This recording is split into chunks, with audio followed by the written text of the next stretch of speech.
Hello दोस्तों, आप सभी का स्वागत है मेडिकोज कॉन्सेप्ट किसी यूट्यूब चैनल में। आज की इस वीडियो में हम डिस्कस करने वाले हैं इलेक्ट्रोथेरेपी का एक इम्पॉर्टेंट टॉपिक जिसका नाम है एक्टिव एक्सरसाइज और एक्टिव मूवमेंट। तो इसके बारे में हम डिस्कस करते हैं कि एक्टिव मूवमेंट क्या होता है। उससे पहले मैं आपको बता दूं, अगर आपको इस वीडियो का नोट्स चाहिए, मतलब इस टॉपिक का नोट्स चाहिए, तो आप मेरे टेलीग्राम चैनल पे फिजियोथेरेपी स्टडी गाइड करके एक टेलीग्राम चैनल है, उस पर जाके नोट्स ले सकते हैं और बहुत सारे वीडियोज भी वहाँ पे अवेलेबल है, तो वो भी आप देख सकते हैं। तो चलिए शुरू करते हैं। एक्टिव एक्सरसाइज क्या होता है उसको देखते हैं, आप स्क्रीन पे देखिएगा। तो एक्टिव मूवमेंट या एक्टिव एक्सरसाइज क्या होते हैं? The movement which is perform by patient himself said to be active movement. ऐसे मूवमेंट जो पेशेंट के द्वारा खुद से परफॉर्म किए जाते हैं, इसको क्या कहते हैं? हम एक्टिव मूवमेंट कहते हैं। तो जितने भी एक्सरसाइज जो पेशेंट खुद से परफॉर्म करता है, किसी अदर पर्सन की या अदर एक्सटर्नल फोर्स की हेल्प नहीं लेके वो खुद से ही परफॉर्म कर रहा है, उसको हम क्या कर रहे हैं? एक्टिव एक्सरसाइज कह रहे हैं। Active movement is voluntary action of the muscle. मतलब क्या? इनवॉलेंट्री एक्शन होता है मसल का और वॉलंटरी एक्शन होता है। तो हार्ट जो है हमारा वो करता है इनवॉलेंट्री एक्शन, लेकिन मसल क्या है? वो वॉलंटरी एक्शन करता है। स्केलेटन मसल से हम जो काम करवाते हैं वो काम करता है। फॉर एग्जांपल, हम डंबल लेके फ्लेक्शन कर रहे हैं एल्बो का, वो हो गया आपका वॉलंटरी एक्शन। लेकिन हमारा हार्ट का जो मसल है वो क्या कर रहा है? इनवॉलेंट्री काम कर रहा है। हमारा स्मूथ मसल है स्टोमक में, वो क्या कर रहा है? वो भी इनवॉलेंट्री एक्शन कर रहा है मसल का। लेकिन एक्टिव एक्सरसाइज में क्या हो रहा है? वॉलंटरी एक्शन ऑफ मसल होता है। There 4 varieties of active movement. हम जानते हैं कि 4 तरह के एक्टिव मूवमेंट होते हैं। अब एक्टिव मूवमेंट को क्लासीफाई करेंगे तो हम 4 तरह के एक्टिव मूवमेंट को पढ़ने वाले हैं। तो सबसे पहला है assisted active movement, then free active movement, assisted resisted active movement and the resisted active movement. तो सबसे पहले हम क्या पढ़ने वाले हैं? Assisted exercise. Assisted active movement, ये मतलब यह असिस्टेड एक्सरसाइज क्या होता है उसके बारे में हम डिस्कस करने वाले हैं। तो चलिए शुरू करते हैं। असिस्टेड एक्सरसाइज क्या होता है उसको देखते हैं। When the strength or coordination of muscle is not sufficient to perform activity, an external force is applied to perform activity। जब इंसान की बॉडी का मसल जो होता है उसमें स्ट्रेंथ खत्म हो चुका है या कोऑर्डिनेशन नहीं हो पा रहा, मतलब कि मसल ना ही प्रॉपर स्ट्रेंथ है मसल का, ना वो प्रॉपर कोऑर्डिनेट कर पा रहा है मसल, और सफिशिएंट स्ट्रेंथ नहीं है, तो यहाँ पे एक एक्सटर्नल एक्सटर्नल फोर्स यहाँ पे आते हैं। मतलब कि एक्सटर्नल फोर्स का यूज किया जाता है। मतलब कि कोई भी मसल्स है उसका स्ट्रेंथ खत्म हो गया, कोऑर्डिनेशन खत्म हो गया, तो कोई एक्टिविटी परफॉर्म नहीं कर पा रहा है। इसी को परफॉर्म करवाने के लिए हमको बाहर से एक एक्सटर्नल फोर्स की ज़रूरत पड़ती है। उस फोर्स को हम अप्लाइड करते हैं तो वो एक्टिविटी को हम परफॉर्म कर पाते हैं। तो इसलिए इसको बोले हैं असिस्टेड, मतलब कि असिस्ट कर रहा है कोई, तो आके इसको असिस्ट कर रहा है। कोई एक्सटर्नल फोर्स तो लग रहा है जिससे कि हम काम कर पा रहे हैं। तो this is assisted exercise. The muscle have strength और endurance but not sufficient to perform activity. अब एक्सटर्नल फोर्स तो पैसिव एक्सरसाइज में भी लगते हैं ना, तो पैसिव एक्सरसाइज में जो एक्सटर्नल फोर्स लगते हैं उसकी बात अलग है। यहाँ पे क्या है? वहाँ पे मसल पावर होते ही नहीं है। लेकिन यहाँ पे जो मसल्स हैं एक्टिव एक्सरसाइज में, एक्टिव असिस्टेड एक्सरसाइज में, यहाँ पे तो मसल के पास स्ट्रेंथ भी है, इंड्योरेंस भी है, लेकिन कोई इतना सफिशिएंट अमाउंट में नहीं है कि वो एक्टिविटी को परफॉर्म कर सके। समझ में आ रहा है ना? तो यहाँ पे जो एक्टिव असिस्टेड में है तो यहाँ पे एक्सटर्नल फोर्स लग रहा है, लेकिन यहाँ स्ट्रेंथ है, इंड्योरेंस भी है। लेकिन जब हम पैसिव पढ़ेंगे ना तो वहाँ देखेंगे कि कोई स्ट्रेंथ नहीं है, इंड्योरेंस नहीं है पेशेंट के पास, खुद से भी कोशिश नहीं कर पा रहा, तब हम पैसिव देंगे। यहाँ पर हम एक्टिव दे रहे हैं, ठीक है। It is given. आप जो ये असिस्टेड एक्सरसाइज है इसको हम 2 तरह से देख सकते हैं। एक मैनुअली दे सकते हैं, दूसरा मैकेनिकल। अब मैनुअली में भी है एक एक्टिव, दूसरा है पैसिव। इसको हम देखते हैं ये क्या है, एक्टिव पैसिव मैनुअली में भी। तो पैसिव आना ही क्यों है? जब हम एक्टिव पढ़ रहे हैं तो कुछ तो पॉइंट होगा ना यहाँ पे। तो चलिए हम देख रहे हैं उस पॉइंट को। तो सबसे पहले हम टाइप ऑफ असिस्टेड एक्सरसाइज। आप देखिए, पहले तो हम एक्टिव एक्सरसाइज के टाइप को देखें। 4 टाइप होते हैं, उसमें असिस्टेड आया। असिस्टेड में भी अब 2 आ गए, अब उसको हम देखना पड़ेगा। तो असिस्टेड में देखते हैं। तो सबसे पहले एक्टिव असिस्टेंट, मतलब कि एक्टिव असिस्टेड एक्सरसाइज, मतलब कि एक्टिव असिस्टेंट मतलब यहाँ पे कोई एक्टिवली असिस्टेंस दे रहा है। तो इसके बारे में डिस्कस करते हैं क्या है वो हम देख लेते हैं। The patient himself perform exercise with opposite extremity. Active assistance मतलब कि खुद से असिस्टेंस लगाना, मतलब एक्टिव मतलब पेशेंट तो परफॉर्म कर ही रहा है, तो एक्टिव असिस्टेंट समझ रहे हैं ना। तो यहाँ पे जो है पेशेंट जो है वो एक्सरसाइज जो है खुद से परफॉर्म कर रहा है, ये तो कर ही रहा है, लेकिन जो यहाँ असिस्टेंट भी लगा रहा है, यहाँ पे जो असिस्ट कर रहा है वो भी खुद से ही कर रहा है। कैसे कर रहा है? मान लीजिए कि आपको इसका फ्लेक्शन करना है, इस हैंड का फ्लेक्शन करना है, एक्सटेंशन करना है, तो ये दूसरा एक्सट्रीमिटी लिया और इस दूसरा एक्सट्रीमिटी से इसको असिस्टेंट प्रोवाइड किया, ये असिस्टेंट प्रोवाइड करके मूवमेंट करवा रहा है। तो ये आपका है एक्टिव असिस्टेंट, मतलब पेशेंट खुद से ही परफॉर्म कर रहा है। एग्जाम्पल ले लेते हैं, जो अपोजिट लेग है, opposite leg is used by patient to increase flexion movement of the knee along in sitting और प्रोन पोजीशन। अब क्या हुआ कि यहाँ पे जो पेशेंट है वो अपने अपोजिट लेग का, मान लीजिए एक लेग का नी में कुछ प्रॉब्लम है तो फ्लेक्शन एक्सटेंशन करवाना है, तो वो एक्टिव तो कर रहा है लेकिन प्रॉपर नहीं कर पा रहा है, तो वो दूसरा लेग का सहारा लेता है उसको एक्टिव फ्लेक्शन और एक्सटेंशन करवाने में, मतलब अदर एक्सट्रीमिटी का यूज लेता है। ये एक तो पहला एग्जाम्पल हम बता दिया आपको। दूसरा एग्जाम्पल बता रहे हैं, upper limb are use to move upper limb are use to move lower limb और अपोजिट एक्सट्रीमिटी। आप मान लीजिए कि हमको पैर का ही करवाना है, तो हम अपर लिम्ब मतलब अपर हाथ का हैंड का यूज करेंगे पैर का फ्लेक्शन एक्सटेंशन करवाने में, बाय सेल्फ, मैं खुद से करूंगा। तो ये क्या है? एक्टिव मूवमेंट है, ठीक है, एक्टिव मूवमेंट। अब ये जो एक्टिव असिस्टेड एक्सरसाइजेज है, ये होम प्रोग्रामिंग मतलब घर में कोई भी एक्सरसाइज कर रहे हैं उसके लिए बेस्ट है, उसके लिए बेहतर है। Patient no pain limit and range, और पेशेंट को पता होता है कि हमें कितना मूवमेंट करना है, क्योंकि उसे दर्द होगा तो वो मूवमेंट नहीं करेगा, तो पेशेंट को खुद से ही पता है कि उसका पेन लिमिट क्या है, उसका रेंज कितना है, कितना मोशन कर सकता है, रेंज ऑफ मोशन कितना है, वो खुद उसको पता होता है सारा चीज़, ठीक है। अब पैसिव असिस्टेंट की बात करें, पैसिव असिस्टेंट्स मतलब कि कोई दूसरा कोई आकर असिस्टेंस दे रहा है। ये भी क्या होता है? दो तरह का होता है, एक होता है मैनुअल, दूसरा मैकेनिकल। अब पैसिव असिस्टेंट्स की बात करें तो मैनुअल असिस्टेड एक्सरसाइज, क्या? Manual assisted exercise. तो मैनुअल की बात करते हैं, assistant can be given by therapist, family friend etc, मतलब जो असिस्टेंट यहाँ पे देते हैं ना, या तो वो थेरेपिस्ट दे रहा है, या कोई मेडिकल प्रोफेशन का नर्सेज वगैरह दे रहे हैं, या फैमिली में कोई मेंबर दे रहे हैं, या फ्रेंड दे रहे हैं। तो यहाँ पे जो असिस्टेंट प्रोवाइड हुआ ये खुद का नहीं है, मैनुअली मतलब कि पैसिव असिस्टेंट है, मतलब दूसरा कोई आपको असिस्ट कर रहा है। Passive assisted exercise is maximum passive in nature, मतलब कि पैसिव असिस्टेड एक्सरसाइज तो है वो क्या होता है ना कि मैक्सिमम जो है पैसिव इन नेचर होता है। कैसा होता है? पैसिव इन नेचर होता है, एक्टिव इन नेचर नहीं होता है। लेकिन जब हम पढ़ रहे एक्टिव असिस्टेड एक्सरसाइज में हम पैसिव असिस्टेंस पढ़ रहे हैं, तो यहाँ पे आपको ये देखना है ना कि पेशेंट खुद से ट्राई कर तो रहा है कि मूवमेंट हो सके, पेशेंट तो ट्राई कर रहा है ना, लेकिन पैसिव में पेशेंट ट्राई करता ही नहीं है, एक्टिव में पेशेंट कोशिश कर रहा है कि मूवमेंट कर सके। तो patient has to try to perform movement to up to his ability, patient का जितना भी एबिलिटी है ना उतना तक तो पेशेंट ट्राई करे, ये एक्टिव कहता है। पैसिव में तो कोई मतलब पावर ही नहीं है, कुछ नहीं है, लेकिन एक्टिव में पेशेंट कुछ तो करे। यहाँ पैसिव तो लग रहा है, बेसिकली हम कहना ये चाहते हैं कि ये जो पैसिव इन नेचर तो होता है, लेकिन पेशेंट खुद से कोशिश तो करे। तो ये है मैनुअल असिस्टेड एक्सरसाइज। यहाँ पे लिखा हुआ है there is no work, no muscle work in passive movement but this muscle work.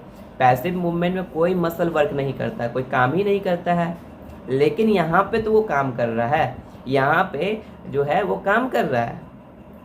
Active में काम कर रहा है मसल, लेकिन पैसिव में मसल काम ही नहीं करता है, ये आपको जानना बहुत जरूरी है। तो ये पैसिव असिस्टेंट है। क्या है? Passive assistant. अब क्या है मैकेनिकल असिस्टेड एक्सरसाइज। अब मैकेनिकल डिवाइस मतलब क्या हो गया, सस्पेंशन थेरेपी दे रहे हैं, पुल्ली दे रहे हैं, स्प्रिंग का हम यूज किए हैं तो फ्लेक्शन एक्सटेंशन करवाने के लिए, तो ये है मैकेनिकल असिस्टेड एक्सरसाइज। यहाँ पे हम असिस्टेंस दे रहे हैं। अब इसके कुछ प्रिंसिपल हैं असिस्टेंस एक्सरसाइज को, उसको हम डिस्कस करेंगे। तो हमें अभी तक क्या देखा, हमने अभी तक देखा कि 4 वैरायटी ऑफ एक्टिव मूवमेंट होते हैं, तो उसमें असिस्टेड हम एक्सरसाइज की बात कर रहे हैं, असिस्टेड मूवमेंट की बात कर रहे हैं। तो ये भी 2 तरह के होते हैं, एक तो मैनुअल देते हैं और एक मैकेनिकल दे रहे हैं। मैनुअल में भी 2 दे रहे हैं, एक एक्टिव असिस्टेंट दे रहे हैं, एक पैसिव असिस्टेंट दे रहे हैं। और मैकेनिकल तो हम डिस्कस कर ही लिए, सस्पेंशन थेरेपी वगैरह देना होता है। दिस इज क्या आपका एक्टिव असिस्टेड एक्सरसाइज है। इसके हम प्रिंसिपल की बात करते हैं। आप कुछ प्रिंसिपल तो होगा जिस पे ये एक्टिव असिस्टेड वर्क कर रहा है, तो चलिए वो देखते हैं। जो assistant given is changeable depend on range, मतलब जो भी हम असिस्टेंट दे रहे हैं, असिस्ट कर रहे हैं पेशेंट को, वो चेंज हो सकता है। वो पेशेंट के मूवमेंट का कितना रेंज है उसके अकॉर्डिंग हम चेंज करते हैं। In beginning and end range muscle strength is less than middle range. जब हम शुरुआत करते हैं ना कोई भी एक्सरसाइज का, तो शुरू में और लास्ट में जो स्ट्रेंथ होता है वो क्या होता है, कम होता है मिडिल रेंज वाले में। तो असिस्टेंट भी हम कब देंगे, बिगिनिंग में देंगे या एंड में देंगे, बीच में हम नहीं देंगे असिस्टेंट, बीच में ऑटोमेटिक ही कर लेता है। ठीक है, कमांड की बात करते हैं। तो अगर हम पेशेंट को कमांड नहीं देंगे ना कि आप प्रॉपर तरीके से कीजिए, तो पेशेंट जो है एक्टिविटी अच्छे से परफॉर्म नहीं कर पाएगा। तो हमें रेगुलर बेसिस पे पेशेंट को बोलना है कि एक सही तरीके से परफॉर्म कीजिए, ये तरीका गलत है। तो ये हमें ऑब्जर्व करना होगा पेशेंट के ऊपर, पेशेंट को सिखाना होगा, पेशेंट को रीएडुकेट करना होगा किस तरह एक्सरसाइज किया जाता है। घर पे वो जाएंगे तो किस तरह से एक्सरसाइज करेंगे, ये सारी चीज़ हम पेशेंट को बताना होगा हमें। ठीक है, कॉन्सेंट्रेशन। अब पेशेंट का भी कंसंट्रेशन की बात आ गई, तो कंसंट्रेशन अगर हमारे पढ़ाई पे भी ना हो ना, तो हम कुछ समझ ही नहीं सकते, हम कुछ पढ़ ही नहीं सकते हैं। तो हमारा जो कंसंट्रेशन होना चाहिए एकदम बहुत ही अच्छा होना चाहिए। कैसा होना चाहिए, कंसंट्रेशन अच्छा होना चाहिए। उसी तरह पेशेंट जब एक्सरसाइज कर रहा है तो उसका भी कंसंट्रेशन तो होना चाहिए ना। अगर उसका कंसंट्रेशन नहीं होगा, ध्यान कहीं और होगा, एक्सरसाइज बॉडी पे करेगा, तो उसका कोई फर्क पड़ेगा नहीं पड़ेगा। यही दिक्कत है फिजियोथेरेपी आज के डिपार्टमेंट में कि वो एक्सरसाइज तो करते हैं लेकिन प्रॉपर कॉन्सेंट्रेशन के साथ नहीं कर पाते, जिससे पेशेंट को फायदा नहीं मिलता है।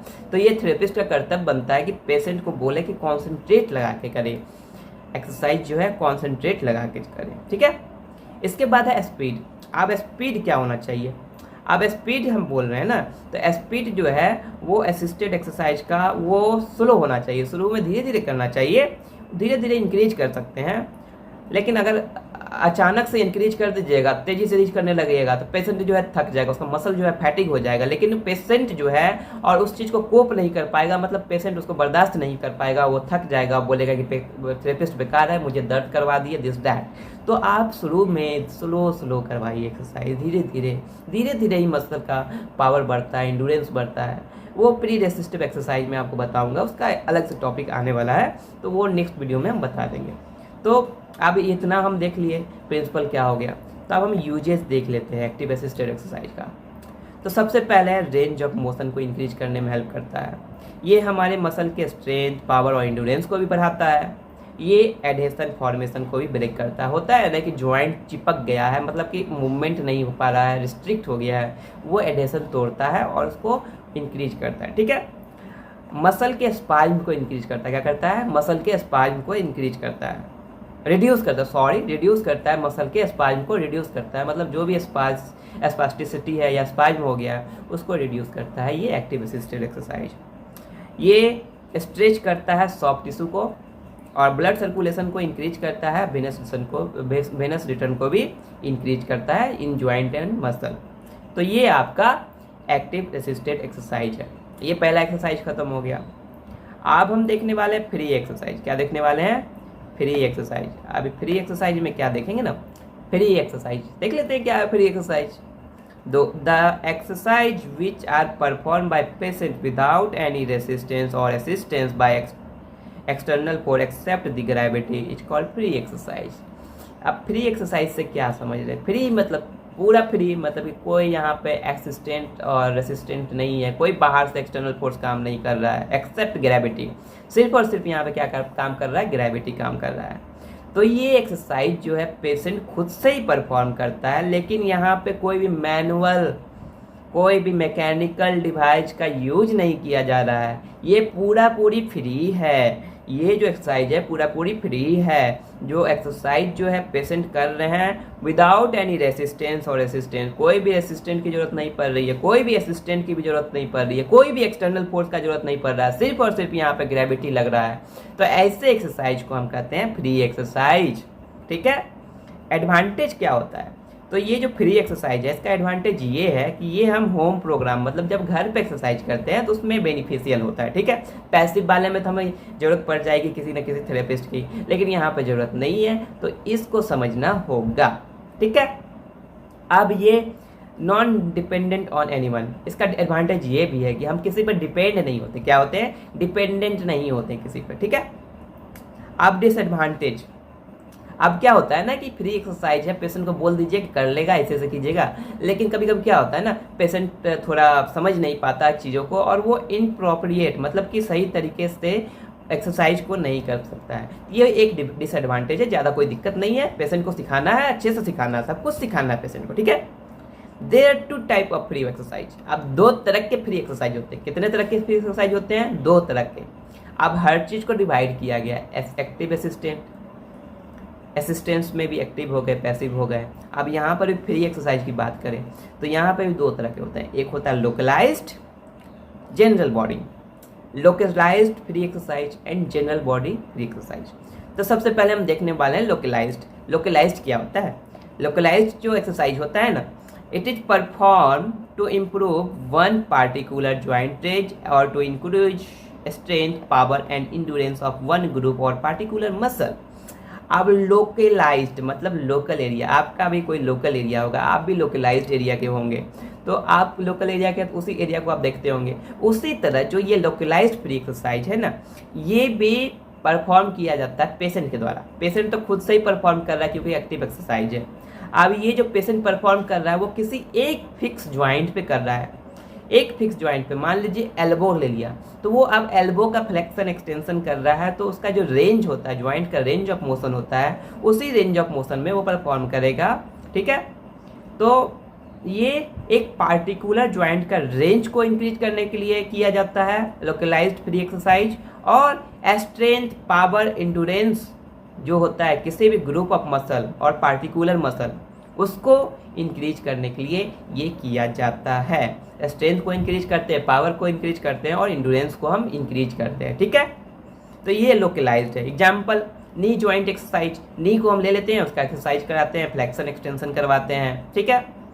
इसके बाद शोल्डर फ्लेक्शन और फ्री एक्सरसाइज, मतलब कि शोल्डर फ्लेक्शन मसल जो है उसका फ्री एक्सरसाइज। अब मसल का भी है, कोई एक मसल, पार्टिकुलर मसल और पार्टिकुलर ज्वाइंट, उसका मूवमेंट करवाते हैं, उसका एक्सरसाइज करवाते हैं, तो ये फ्री लोकलाइज्ड फ्री एक्सरसाइज है। ठीक है। अब हम देखने वाले हैं जनरल बॉडी। जनरल बॉडी क्या होता है? It is perform to improve joint range of in multiple joint and in to increase strength of many group of total muscle. अब क्या है ना, जो जनरल बॉडी है इसमें भी तो हम एक्टिव एक्सरसाइज कर रहे हैं, खुद से एक्सरसाइज कर रहे हैं, लेकिन इस एक्सरसाइज को हम कर रहे हैं ना, तो एक फिक्स ज्वाइंट नहीं है, हम बहुत सारे ज्वाइंट को मिला के जो एक्सरसाइज करते हैं, तो उसमें बहुत सारे ज्वाइंट का रेंज ऑफ मोशन बढ़ता है, स्ट्रेंथ बढ़ता है, मसल ग्रुप का जो स्ट्रेंथ है वो बढ़ता है, इंड्योरेंस बढ़ता है, पावर बढ़ता है। ये सब बहुत सारे ज्वाइंट में होते हैं। क्या होते हैं? बहुत सारे ज्वाइंट में होते हैं और बहुत सारे मसल पे होते हैं। आप जैसे इसका एग्जाम्पल कैसे होगा लोकलाइज्ड का? लोकलाइज्ड का एग्जाम्पल आपका क्या है? जॉगिंग और वॉकिंग। हम जॉगिंग कर रहे हैं या वॉकिंग कर रहे हैं, तो ये है लोकलाइज्ड का एग्जाम्पल। इसके बाद हम यूजेस देख लेते हैं। क्या यूजेज है फ्री एक्सरसाइज का? तो इंक्रीज करता है रेंज ऑफ मोशन, स्ट्रेंथ बढ़ाता है, पावर और इंड्योरेंस बढ़ाता है मसल का, न्यूरोमस्क्यूलर कोऑर्डिनेशन को भी इंक्रीज करता है, इंक्रीज करता है सर्कुलेशन एंड वेनस ड्रेनेज। ये क्या करता है? Relaxation of muscle by swinging movement and pendular movement, और इंक्रीज करता है क्या? रिलैक्सेशन, मतलब कि मसल को रिलैक्स करने में हेल्प करता है। ये कौन कौन सा मूवमेंट करवाता है? स्विंगिंग मूवमेंट हो या पेंडुलर मूवमेंट हो, इससे भी हम ठीक हो जाते हैं, मतलब कि ये एक्सरसाइज हम कर सकते हैं और फ्री एक्सरसाइज में ये आता है।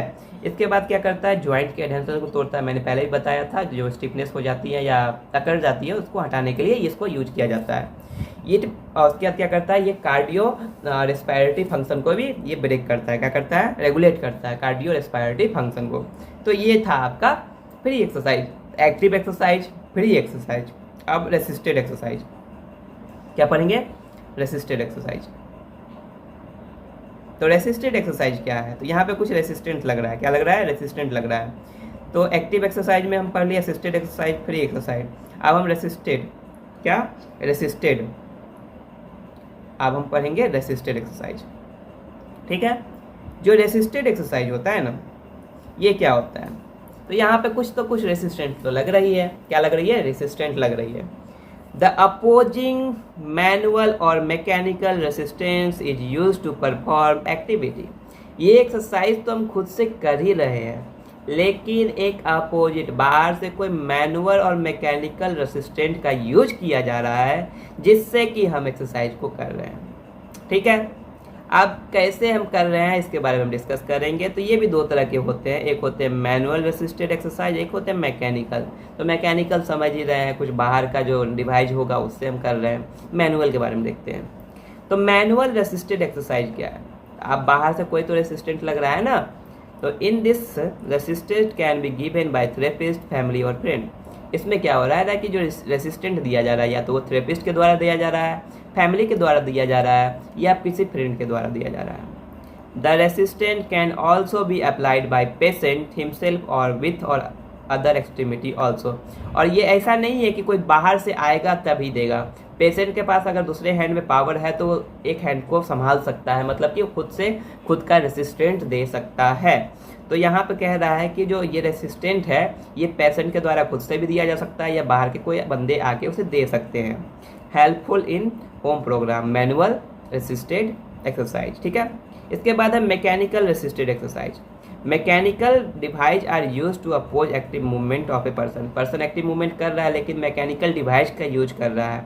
मैकेनिकल डिवाइस क्या हो सकता है, वेट हो गया, कोई हम एक मतलब वेट जो है एक आता है बैग में, वेट बैग में डाल के उसको हम पकड़ के फ्लैक्शन एक्सटेंशन कर रहे हैं, तो यहाँ पे रेसिस्टेड एक्सरसाइज है। स्प्रिंग का यूज कर रहे हैं, पुल्ली का यूज कर रहे हैं, वाटर का यूज कर रहे हैं एज ए मैकेनिकल डिवाइस, तो ये है मैनुअल रेसिस्टेड डिवाइस। ठीक है, रेसिस्टेंट क्या होता है, तो देख लीजिए फॉर एग्जांपल हम अगर इस हाथ को ऊपर कर रहे हैं तो अपोजिट में, मतलब कि हम अपोजिट में रेसिस्टेंट दे रहे हैं, जो रेसिस्टेंट दे रहे हैं तब ये एक हाथ से रेसिस्टेंट दे रहे हैं, एक हाथ से ऊपर कर रहे हैं, तो ये आपका रेसिस्टेंट है। ठीक है, the resisted exercise increase muscle strength and muscle bulk earlier than the other exercise. अब यहाँ पर रेसिस्टेड एक्सरसाइज का एक पॉइंट आपको याद रखना है, जितने भी एक्सरसाइज करवाए, असिस्टेड करवाए, फ्री करवाए, उन सब में सबसे बेहतर है आपका रेसिस्टेड एक्सरसाइज। क्यों पता है, क्योंकि हम यहाँ पे रेसिस्टेंट भी दे रहे हैं, ऊपर से भी रेसिस्टेंट दे रहे हैं, बॉडी खुद का भी रेजिस्टेंस लगा रहा है। ठीक है, तो रेसिस्टेड एक्सरसाइज जो है ये हमारे मसल के स्ट्रेंथ को इंक्रीज करता है, मसल बल को इंक्रीज करता है अदर एक्सरसाइज की तुलना में। ठीक है, the resisted exercise is stated when the muscle power is 2। मतलब रेसिस्टेड एक्सरसाइज हम कब देते हैं, जब मसल पावर 2 है, तो यहाँ पर रेसिस्टेंट देना है। अगर रेसिस्टेंट देना ही होगा तो हम पैसिव भी तो कर सकते थे ना, लेकिन पैसिव नहीं कर रहे हैं। यहाँ पे पेशेंट का खुद का मसल पावर 2 है, 5 की रेटिंग होता है। ठीक है, उस ग्रेडिंग को हम किसी एक वीडियो में अच्छे से बताएंगे, MMT कहते हैं उसको, तो वो 5 ग्रेडिंग होता है। तो 5 ग्रेडिंग होता है, उसमें जो मसल पावर 2 होता है, 0 जो होता है नो कॉन्ट्रैक्शन, पावर 1 जो होता है फ्लिकर कॉन्ट्रैक्शन, और 2 जो होता है eliminating gravity, full range of motion eliminating gravity. यहाँ पे ग्रेविटी को हम एलिमिनेट करते हैं तब फुल रेंज ऑफ मोशन लगता है। तो इस कंडीशन में ही हम क्या करते हैं, रेसिस्टेड एक्सरसाइज देते हैं। क्या देते हैं, इस कंडीशन में हम रेसिस्टेड एक्सरसाइज देते हैं। ठीक है, तो ये आपका मैकेनिकल और मैनुअल है। अब रेसिस्टेंट को भी हम इंक्रीज कर सकते हैं, ठीक है ना, रेसिस्टेंट भी हम इंक्रीज कर सकते हैं पावर के अकॉर्डिंग। तो क्या क्या तरीका है, पहला तो हम लीवर को हम अल्टर करेंगे, वेट को इंक्रीज कर सकते हैं, स्पीड को अल्टर कर सकते हैं, ड्यूरेशन चेंज कर सकते हैं। तो सबसे पहले हम लीवरेज की बात करें तो लीवर मैंने पढ़ा दिया है ऑलरेडी, चैनल पर वीडियो है, लीवर क्या होता है उसके बारे में डिस्कस करना अभी कोई बात नहीं बनती, तो आप चैनल पर जाके लीवर वाले वीडियो को देख लीजिएगा, बहुत अच्छे से समझाया है। तो इफ रेसिस्टेंट नियर फलक्रम, उसमें लीवर में होते हैं, फलक्रम होते हैं, लॉर्ड होते हैं, एफर्ट होते हैं। तो रेसिस्टेंट को अगर हम फलक्रम के पास ले जाएंगे तो रेसिस्टेंट जो है बहुत ही कम लगेगा, मतलब कि ज़्यादा पावर लगाने की ज़रूरत नहीं है। और दूर ले जाएंगे तो वहीं पावर ज़्यादा लगाने की जरूरत पड़ेगी, यही वाइस वर्सा है। तो यही है अल्टरिंग लीवरेज। मान लीजिए कि the resistant applied to elbow region for shoulder flexion is less than the resistant applied to wrist joint. मान लीजिए शोल्डर का फ्लेक्शन करवाना है, हम यहाँ पे कम यहाँ देंगे तो ज़्यादा लगाना पड़ेगा, यहाँ देंगे तो ज़्यादा रेसिस्टेंस लगाना पड़ेगा, यहाँ देंगे तो कम लगाएंगे। तो ये मान लीजिए फलक्रम है, तो हम नज़दीक में दिए ना, फलक्रम के नज़दीक में, तो इजीली हम मूवमेंट कर सकते हैं, लेकिन यहाँ देंगे तो बहुत ज़्यादा पावर लगाना पड़ेगा, रेसिस्टेंस भी ज़्यादा लगेगा। तो ये है आपका लीवरेज। सेकेंड है weight. Patient perform with the particular amount of weight for particular amount of time. If muscle power increase, patient feel insufficient with same weight, so weight can be increased. हम patient को एक fix power देते, amount of wait देते हैं for fix amount of time. तो लेकिन कुछ समय के बाद है ना, वो पेशेंट उसको अडेप्ट कर लेता है, पेशेंट उसको टॉलरेट कर सकता है, उससे उसका अब उसको ज़्यादा पावर की ज़रूरत है, तो हम वेट को इंक्रीज कर देते हैं। क्या करते हैं? वेट को इंक्रीज कर देते हैं। ठीक है। इसके बाद हम स्पीड को अल्टर कर सकते हैं। Speed of contraction increase effect of resistant in concentric muscle work. मतलब कि कहने का मतलब है ना कि शुरू में हमें स्पीड जो है वो स्लो रखना है, फिर रेंज बढ़ाना, फिर रेंज बढ़ाना, इसी तरह रेंज बढ़ाना। ऐसा नहीं है कि एकाएक हम बढ़ा दिए जिससे कि मसल फैटिग हो गया, पेशेंट उसे कोप नहीं कर पा रहा है। तो एक के फिक्स्ड हमको धीरे धीरे स्पीड बढ़ाना होगा, अगर बढ़ाना भी होगा तो।